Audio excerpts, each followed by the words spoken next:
GGG stops Murata in the 9th round, and wow, there's a lot to unpack here, so let's get started. So the first few rounds were really rough for GGG. His jab looked great and everything, but Murata was ripping the body.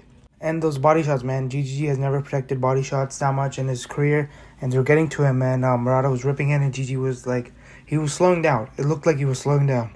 But man, GGG, he's tough. You can physically see that his body was hurting. You could see that GGG was physically breathing heavily at the start, but man, GGG just toughed it through, and he knew that Murata would slow down because GGG, at many points in the fight, GGG was landing at will. His jab, that jab is still crisp, it's still amazing. In the first round, it basically landed whenever GGG threw it.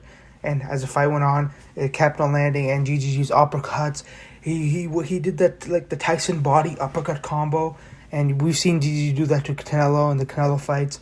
And wow, man, GGG, at times, yeah, he did look old, but in the later rounds, we saw a glimpse of vintage GGG, when he stopped Murata. Wow, that stoppage.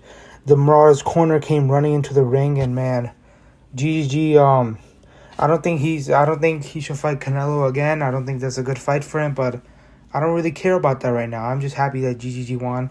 What amazing performance. I predicted a late round TKO, and this was sort of a late fight TKO, and I'm glad with my prediction, and GGG, I'm so happy that GGG won. Let's talk about something that GGG didn't really do the best here. Whenever he backed up, I think because the body shots, he was just trying to get out and try to get away from Murata, but whenever he backed up, he didn't really throw anything. He was just eating punches, and sometimes Murata was breaking through his guard. It was concerning because we thought sometimes GGG did look wobbled. And in the ninth round, when he rocked Murata at the beginning, he slowed down. He slowed down because he wasted his energy so much, but then he got back out. He got back on his horse again. He finished Murata with a brutal shot. And there we have it. We finally have a unification in the middleweight division. I wouldn't mind if GGG stays in the middleweight division. I know Andrade is moving up, but Charlo is always there. He can fight Charlo, and Charlo has a high chance of winning that fight. I wouldn't be surprised, man. But Charlo, we saw in the Montiel fight, Charlo doesn't like body shots either. And I know GGG barely throws to the body, but that's his time. And Charlo, we've seen him gas out in the past, and GGG always has the perfect pace.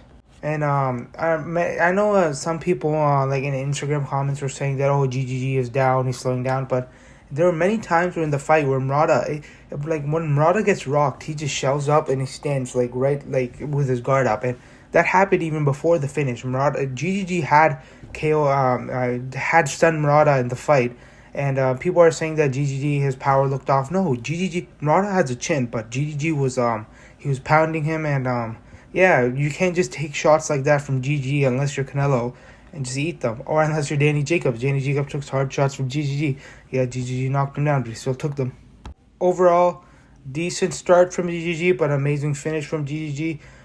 It's not vintage GGG. It's a slowed down version of GGG, but still GGG. I think this the slowing down has to do a little bit with the ring rust too, because GGG's been out of the ring for a while, and so I'm pretty happy with GGG's performance. I don't think he should fight Canelo again, but let's see what happens. GGG looked pretty decent and finished amazingly. So thank you guys for watching, and have a good day.